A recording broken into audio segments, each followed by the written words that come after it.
Well, I really appreciate those kind words. We do probably have some stories that maybe I can't share here today.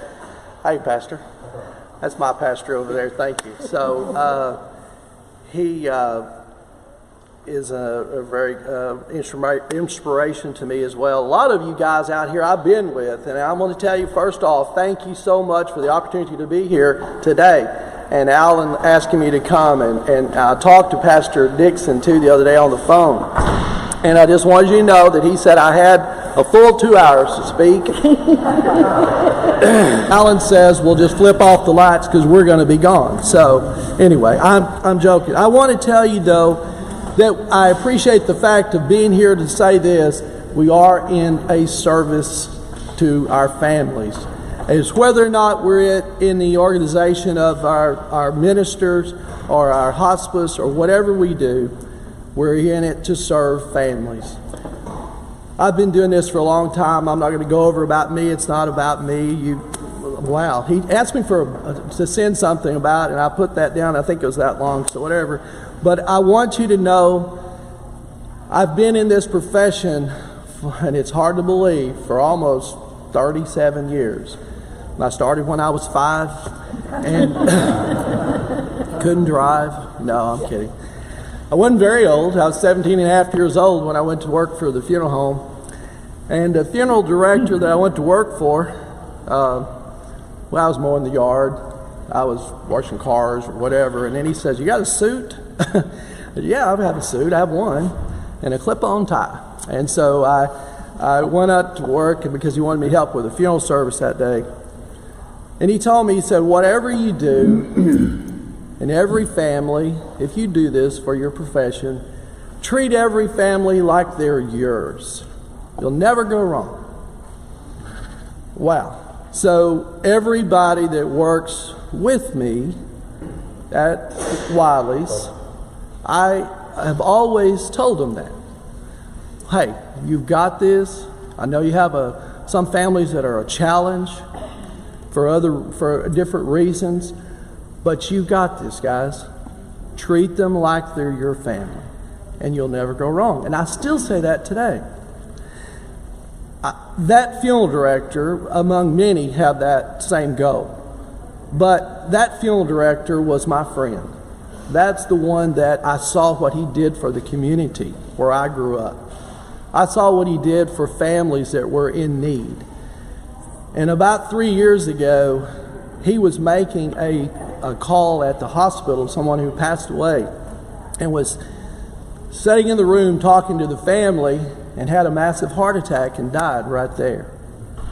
They called me, of all the funeral directors they could call, they called me, and I was just devastated, of course, because we were like family. And his wife said, "I want you to come. I want you to handle these cares," because she said, "We've done this every day of our life, Roy, but today I can't put one foot in front of the other. Please come." I was honored. I was overwhelmed. I went back to my hometown. I took our cars. I did everything the way he would want us to do it. It was a difficult time, but even with her, as a trained professional and one that we've been through this together as a funeral director and a funeral director's wife, we knew what we were faced with. Because when we do this, we have to be the best of the best. And you guys as ministers and other caregivers know that when you're faced with a family, how many times, I'm not preaching to you because you know, you get these questions that you're thinking, well, I don't know how to answer that. Things have changed over the years. When I first started in this profession, I've joked about it, probably with Alan in the car on the way back from the cemetery. But I've talked about the fact of how things have changed over the years. You've seen this. I remember the days that a funeral was this. Okay, first of all, you meet with the family. You have to have the service in 3 days because that's just what you do. And you have it at the church because that's just what you do. And we go to the cemetery and we have 2 songs basically. Amazing Grace and In the Garden. And that's it. And you don't go from that. Let me tell you, it's different today. So there are times that I'm faced with, and I'm sure you as pastors have been faced with, can we have this particular song?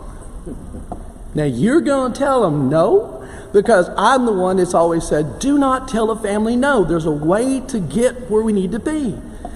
Well, I had a young family one time to offer a song. I'm not going to tell you what it is, because you may be related to them. I don't know. And you may remember this. But anyway, they said, we want to play this song at the end. Woo, I know what was, I played it. I didn't know it, and I pulled it up, and I'm going, oh my gosh. It had some words in there that we didn't really need to play. And I said, I tell you what, I got it. Okay, I'll do it. Here's what I think. This song is so important to you, and it's so important to your family. Let's play it just for our family at the graveside. When everyone else leaves, let's just stay there together as family, and let's play that song together. Boy, that's wonderful. Whew. So nobody else heard it. When we deal with families, they walk in the door, they're at a loss. We're at a loss when you walk in your door in your office. What do you do with some families that maybe they don't? I get this a lot. They don't have a church home. They don't have that. And I'm not picking on young people. There are a lot of young people that are very, very strong in church organizations, and thank God for them. But there are families out there nowadays that don't have a church home. And when they walk in and they start to make arrangements with me, they're grieving. They're hurting. They don't know what to do. And I'll say, do you have a minister?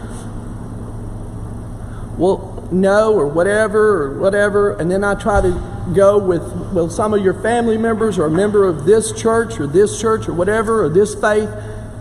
Let's go there. Let's pull in this minister for help. Let's pull in this organization that can help you with aftercare. So we at the funeral home have started that programs too. Aftercare. Things that we are really focusing on and going after the fact of the service that we need to do these things. I went for training to be, and as a celebrant it says, to be able to do that, to be licensed to do that. Because there's times when you're going to have families that say, I don't want the traditional service. Well, that's hard for me. I grew up in a church home. Thank the Lord for that. When I went to the celebrant training, I'm going to tell you real quick, we had we got through the training, and the speaker and the instructor told me, she said, we're going to have at the end of this training, you're going to be responsible for doing a mock service and speaking and conducting it. I said, I got this. I've been at many times when there's ministers say, I can't go to the graveside. Can you read the 23rd Psalm? Can you do it? Well, yeah, I can read the 23rd Psalm. Thank you, Lord. I can do that. And can you pray with this family? Can you lead the Lord's Prayer? Yes. And so you do these kind of things. So I had that. And she heard that I could do that. So she said, okay, so here's your challenge. This is your service.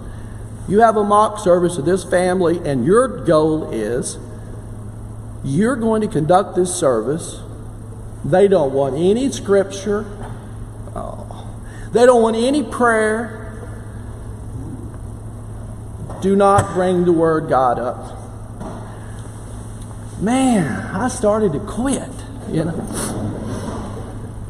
So I said, okay, and I had to do that to pass this class. So I put together pictures, this, all these outlines, and in the urn, it was a cremation, and so there we go. And we got through, and I presented, I read the obituary, I talked about what they like to do, I talked about all of their training, and when I got through, I thought, man, I just can't say nothing about God. And I said, so thank you all for your attention, and God bless you. And I walked off. Whew, she looked at me, she goes, you passed. Okay. When we talk to families about grief, there is not enough time in this day to tell you about what we have to do. But there, you pull up and it says 5 stages of grief. You've heard it, you've probably read it, 5 stages of grief. There's probably a lot more stages, as we all know. We all go through this. Even myself have found myself, as I say, on the other side of the desk, so to speak, with my own family. And you have. My family, my personal family, when we have a death in the family, are the hardest people in the world to please. My family. Because they say, Roy will take care of it. Roy knows what to do. Now we want this and this and this, Roy, but you know what to do. There are stages that we all go through, and when they come through the stages, the first one I can think of is denial. It says that, in isolation. Because people will come in and they want to be, this is not happening. It just cannot be happening to me. I understand. I say, which I mean with all my heart, your loved one is in our care. Your loved one is in our care. This is happening, and we're going to get through this together. I'm going to make everything in me is going to take every step of this journey with you. That's what we all have to do. We have to make that step together. Because there are people from experience this or from all walks of life in many different cultures. But I want you to remember this, as I do, throughout each stage of this grief. A common thread of hope emerges. A common thread of hope. And that's what is so very, very important that we think of, is to give that hope to people, is what we all have to do.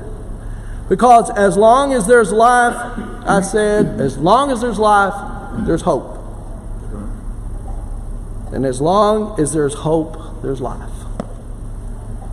So that's true. Because when we talk about a funeral service, I tell every family, hey, this is for you. The funeral is for the family. The ceremony, the celebration of life is for the family. Yeah, we're going to celebrate the life of your loved one. And we're going to honor them with what they wanted to do with the disposition of their body, whether it's burial or cremation. But the family is for you. The funeral is for you, the family. It is for a celebration of life that you see a lot of times. We call it that because it is a celebration of life. So when these people and its families come to us and they are in denial, we need to keep in mind, and I know you all know this, that every family grieves differently. Every family grieves differently. Some people wear their emotions out on their sleeve, and others are outward. And sometimes it's very outward. We arranged families, when we made arrangements, we had a desk that I sat behind for years. I took it out a few years ago. I put a long conference table in the center. Boy, that'll be great. It's just like sitting around having a meal together. And I'm sitting in the center, and I'm talking to families, and many times, as you well know, you have family lined around the table. This half of the family is all for cremation. This half of the family is all for burial. This half of the family says, we don't need a limousine. This half of the family says, well, why can't we have a limousine? And I've got to be the referee in the center. It's hard because people are just at that point. They don't mean these kind of things. It's just a denial. It's just, I don't want to do this. We don't need to be here. And then they get angry. But when they get angry, we just have to go at their pace. We have to calm their time that we're together with them. And families are so angry sometimes that they lash out at the funeral director and at the minister. Why can't you read what I said? Why didn't you do this? You didn't do...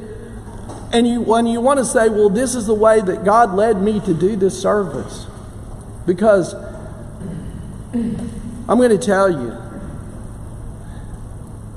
there is every time that I have a service, I have so many, and I count them great friends in churches and the ministers here, that I tell them that I'll go up, and just about the time I'm walking them down the aisle to go to the podium, I say, hey brother, I'm praying for you. I don't just say that to be saying it. I've really been back in the back room on my knees. And I had a person tell me one time, when they walked out the door, a family member, I said, I want you to know we're going to be praying for you. He says, don't pray for me. I don't want that. He was angry. I don't want that. Don't pray for me. They said, what'd you do? I said, I walked him to his car, I went back to the back room, and I prayed for him. Nobody can stop me from praying. He was angry. He needed it. And then it says, one of these 5 stages was bargaining. The normal reaction to feelings or helplessness, it says in this, is they are vulnerable, that they often need to regain a control. If only this had happened, they say. If only we had sought medical attention sooner. If only we'd got a second opinion. If only we had tried to better a person toward them. What if only we'd have done this? And I'm just trying to get information for the service. But Roy, if only we'd have done this. You've got to be ready. And when the minister, as you come in, you've sat down with families many times and they said, I'm sure, Pastor, well, only if we'd have done this. We've got to be there to be an uplifting spirit. And God gives us that grace. God helps us through all of that. For those people that don't know, and those people that they're after this bargaining tool, so to speak, guilt, their guilt, they have guilt. Guilt often accompanies bargaining. We start to believe that there was something that we could do differently to help save this person. If only I'd done this, or only I'd done that. We have to reassure the families that, in my opinion, God is in control. And they did nothing wrong. God is in control. Depression, I want to tell you, you know that. People they get depressed and get down. And you've got to be there to reassure them. And many, many times I'll tell other families, hey, don't forget, call your mom, call your dad after the funeral, when everybody goes home. That's when they need it. Call them. Say, hey, I'm just thinking of you. How many times I'll pick up the phone the other day and I called a good friend of ours. He just recently lost his son. We had the service at his church. And I called him the other day and I said, hey, what are you doing? He says, Roy, why is the undertaker calling me now? Undertaker. I said, the undertaker is concerned about you, brother. I just want to know how you're feeling. He said, well, I don't know if that's a good thing to have the undertaker call me to see how I'm feeling. But he said, but I love you. I said, I love you too, brother. Just want you to know. See ya. That's all it takes. Because people would go back and get depressed, and depression comes to all of us. I want to tell you something that I learned in mortuary school a long time ago when I had lots of hair, but I always wanted to be like Alan. So I'm just saying, no, seriously. When I was in mortuary school, there was one thing I remembered. I don't know how I remembered, because there was many, many questions I remembered, but I remember this about how to deal with grieving families. And I remembered the 3 H's. Y'all probably already know them too, don't you? The 3 H's. It was, to a grieving family, what do you try to do? Sometimes you go up and go, you just want to say too much, and you just step on your words, and I want to do this, and we'll bring food, and we'll do this, and I'll call the pastor, and I'll do. Sometimes you want to do the 3 H's. Just hang around with them, hug them, and hush. Amen. That's it. Hang around, hug them, and hush. Sometimes, and even I said this earlier, sometimes I told Don, sometimes when you're speaking, you want to just speak and get through real quick and ask questions. There's where you really learn what people really want to know. But sometimes you do that with families that are grieving. When we go through what we do, is just be with them. Let them know you're there, and hush, and let them come to you and tell you how they can help, how you can help them. And then the 5th stage is acceptance, and acceptance is not easy. But the way that we help family cope with a loss is deep. Because sometimes it takes a long time for people to get through this. Sometimes you never forget.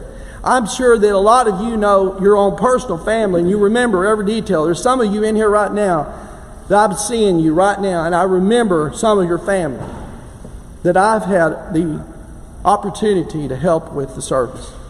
I remember the day of some of you that are saying right now, I remember the day of where we were at the cemetery. I remember one lady in here, I'm not going to point her out, but I love her to death. And I stood by her side. But she stood by my side too for a lot of times. It's how we deal with everything. How we accept our responsibility as caregivers. We're caregivers in every sense of the word. All of us. From pastors to hospice organizations to aftercare to the churches. And I'll say this, you can't say enough about our churches in this community. They are outstanding. Hey, these ladies that stand in the back that make the meals, from every point of the service, from the time the call comes in to us and the death has occurred, till we finish at the cemetery, it's still not over. But look at all the people that have had a role in this. And it's all about helping those families in need. So, one of the things about the healing process to grieving families and the ways that we can help, the ways that we can give back to the families, and the ways that we can help support the families. These are just kind of a few little ideas.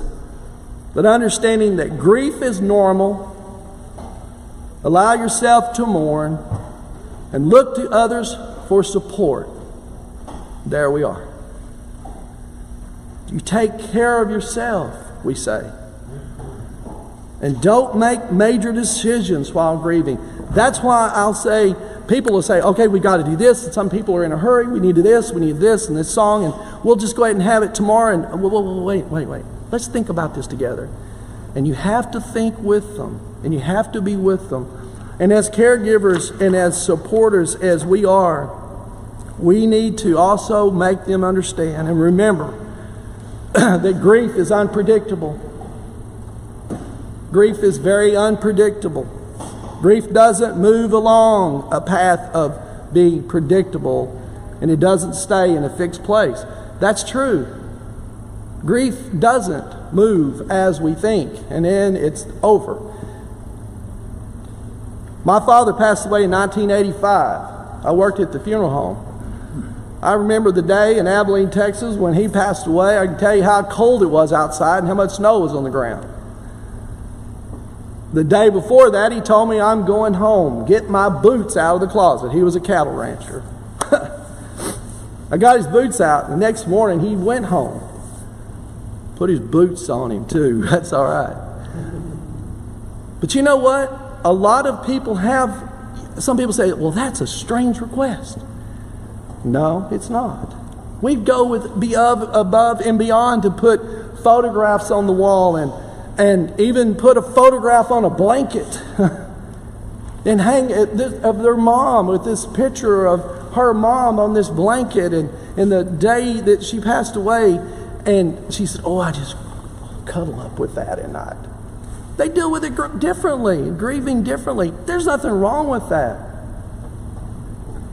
I still have one of my old dad's hats. So what? I miss my dad. I know where he is.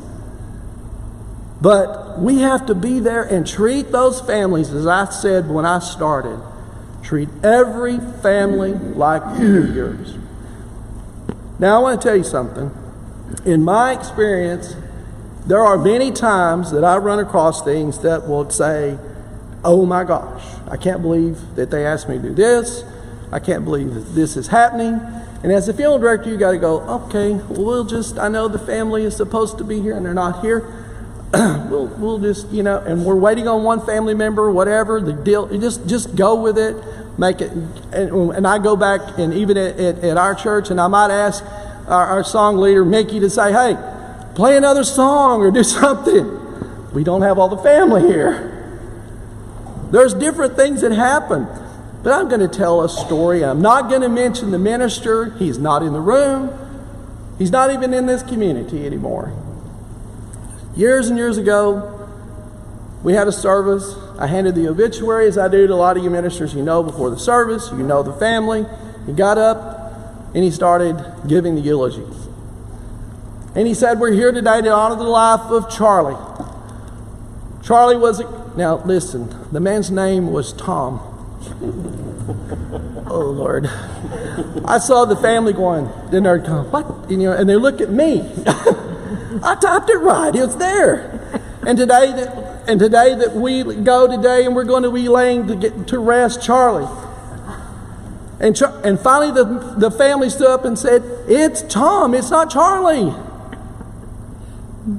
I said, oh my Lord. And they looked at me and said, Roy, did you not type that? Oh, I had to, yes, but I took up for our minister. But anyway, we have all kinds of things that happen. You just got to roll with it and go. But probably the best time, I can tell you this. Okay, and I hate to tell this because these other guys, they're gonna get me on this, my good pastor friends. There was a time when it was in Granbury, Texas, and we were about to have this funeral service, and an out-of-town minister showed up. He was probably in his late 70s. It was cold outside. And he came in and he said, he got started right at the last minute there, you know, and he was running late, and we're going to the cemetery. We were going out to Holly Hills Cemetery. And he said, oh, I got a late start, and I've had this cough and this cold, and now, will you be available if I can't speak at the end? Sure. You know, like Barney Fife. I was shaking. My knees were knocking. Sure, I'll be available. Oh, he said, I just wish I hadn't ran out so late. I forgot my overcoat. I don't even have an overcoat, and it's going to be so cold. And I'm going to tell you a true story. The day before that, I had just bought a brand new London fog overcoat, an expensive one. I was wearing my old one because I didn't want to get it dirty because it was raining, and that's crazy. But that new overcoat was out there in my truck. You say what you want to, but the Lord told me, you got one in your truck. Well, so I thought to myself, okay, I'll give him my old one. I'm not going to put the new one on. I went out and I got my new overcoat out, and I went over and I said, brother, I want you to have, you can wear this coat to the cemetery. He said, oh my gosh, bless your heart. He put this on. He told his wife, he said, look what this funeral director did. Oh my God, what's your name, brother? Roy. Oh, Roy, oh my gosh, I just want to thank you so much. Oh, you saved my life. This cough is probably not going to be as bad now because of your new overcoat. I said, I want to say London fog overcoat, $500, but anyway. Sure, he's wearing it to the cemetery.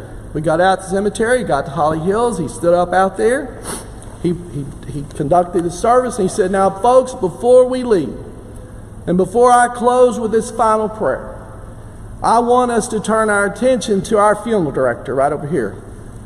It was me.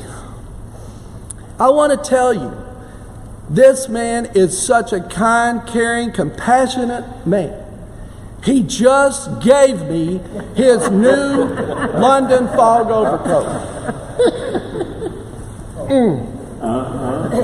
He gave it to me, and he's probably saved my life because I'm so this cold and out here, and I just want to thank him, folks. And wasn't that nice of him? And everybody's clapping. And so we got through. I walked up and I said, well, I just wanted to do whatever I could. Lord bless you. My London fog overcoat went away. Did you know that a week after that, a former pastor of Thorpe Spring Baptist Church who's gone home to glory came up to me and said, Roy, I've got a London fog overcoat that I just can't wear anymore. And I wore it one time. Would you like to have it? Tell me God's not in control. Okay. Thank y'all. I want to tell you this. I said this earlier too. There are many, many stories that we come across as we go through this life together as serving families. There are many, many times that we face the problems of how do we deal with families and how do we help others. But I want to tell you guys this. I count it as an honor and a privilege to serve every one of them. I know you do, and it's an honor and a privilege to work aside ministers, counselors, caregivers in every way. And I say that from the bottom of my heart, because together we're going to make this happen for these people that come into our lives. And that's what we're here for, is to serve others. And every time we have a family, treat every family like they're yours. God bless you. If anyone has anything they want to ask me, I'll be honored to help you. Thank y'all.